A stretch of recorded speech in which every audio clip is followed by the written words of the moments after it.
Будучи школьником, мне казалось, что нету ничего невозможного.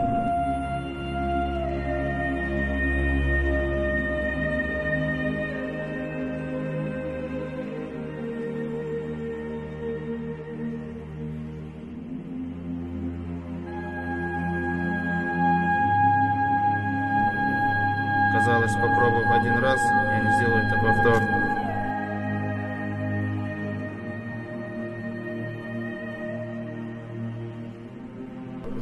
Но мои желания говорили за себя.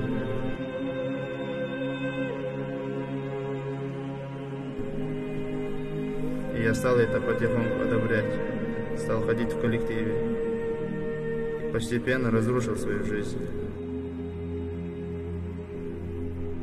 Если бы я мог отмотать время назад, я бы выбрал другой путь.